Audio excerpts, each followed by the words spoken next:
Hey guys, this is Kanchan. Welcome back to my channel myth of maths. तो आज हम discuss करेंगे समांतर माध्य यानी कि एपी, इसे इंग्लिश में अरिथमेटिक प्रोग्रेशन भी कहते हैं। तो समांतर श्रेणी का कुछ बेसिक रूल्स हमें पता होना चाहिए। उसके लिए हम पहले एक क्वेश्चन से स्टार्ट करते हैं। 4 व 34 के बीच 5 समांतर माध्य पद ज्ञात कीजिए। ठीक है, तो माना हमने मान लिया है 4 और 34 के बीच 5 जो समांतर माध्य पद हैं, क्योंकि AP को हम A से डिनोट करते हैं, तो यहाँ पर A1, A2, A3, A4, A5 हमने मान लिए हैं। इसे हम कैलकुलेट करेंगे। ठीक है, किस तरीके से, ध्यान से देखिए। परिभाषा से हमने 4 और 34 को स्टार्टिंग और लास्ट में लिख लिया और बीच में एक सीरीज़ बना ली है और बीच में A1, A2 जिनकी वैल्यू हमें फाइंड करनी है वो लिखा है। ये समांतर श्रेणी में है। ठीक है, अच्छा, स्मॉल a की वैल्यू होती है मतलब प्रथम पद हमारा, तो इस श्रेणी का प्रथम पद क्या है हमारा 4। ठीक है, L क्या है हमारा अंतिम पद 34 और D की वैल्यू हमें फाइंड करनी है जो कि हमें नहीं पता। और हमारा N की वैल्यू कितनी है 7। N क्या होता है, इन सब का योग। कितने हमारे नंबर्स हैं 1 2 3 4 5 6। ठीक है, इस तरीके से। फिर हम एक फॉर्मूला, ये AP में बहुत यूज़ होता है, इसे आप अच्छे से लर्न कर लीजिएगा। AP का फॉर्मूला है L equals to A small a plus bracket में N-1D। ये सब स्मॉल में चलते हैं। ठीक है, ध्यान से समझिए। अब हमें ये जो D है स्मॉल d, इसकी वैल्यू निकालनी है।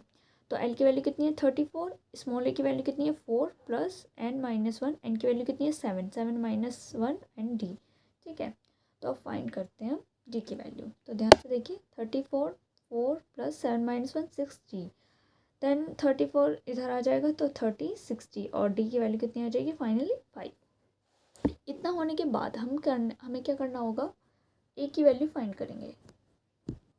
अब ध्यान से देखिए, हमारी A की वैल्यू A1 की वैल्यू क्या होती है, A1 की वैल्यू होती है हमारी A प्लस D, A2 की value A plus 2D, A3 की वैल्यू A प्लस 3D। इसी तरह से हम इनकी वैल्यू रखेंगे। A की वैल्यू हमारी कितनी थी क्वेश्चन के अकॉर्डिंग 4 और D की वैल्यू हमने क्या फाइंड करी है 5, तो 5 + 4 9।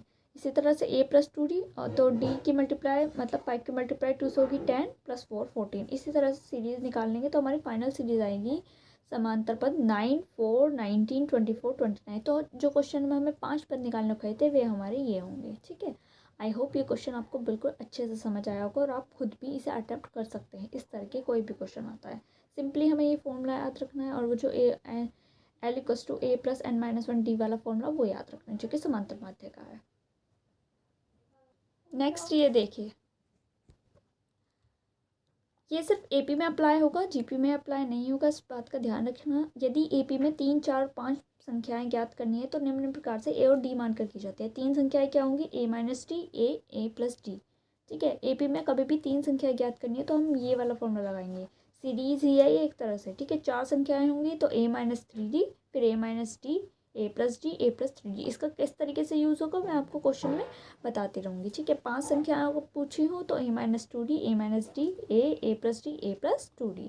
ठीक है, चलिए क्वेश्चन सॉल्व करते हैं। ये AP का ही क्वेश्चन है। इसमें कहा है 12, एक सीरीज़ दी है 12 15 18 99 तक और कहा है N की वैल्यू ज्ञात कीजिए। ठीक है, तो अभी हमने फॉर्मूला जो पढ़ा था उसके अकॉर्डिंग स्मॉल a, पहले हम फॉर्मूला लिख लेते हैं। हमने पढ़ा है L equals to A plus small N-1D। ठीक है, तो L की वैल्यू हमें ज्ञात करनी है। L की वैल्यू क्या होती है, सबसे लास्ट अंतिम पद जो होता है। A की वैल्यू क्या होती है, स्टार्टिंग का जो पद होता है यानी कि 12।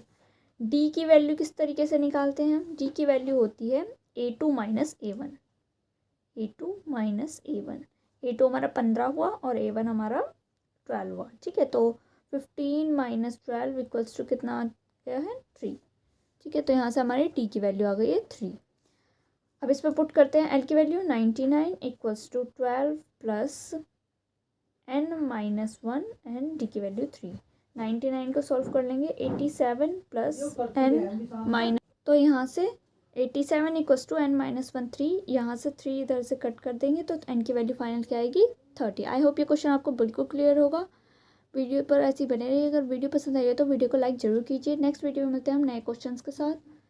प्लीज़ वीडियो को लाइक शेयर एंड सब्सक्राइब जरूर कीजिए। Thank you very much.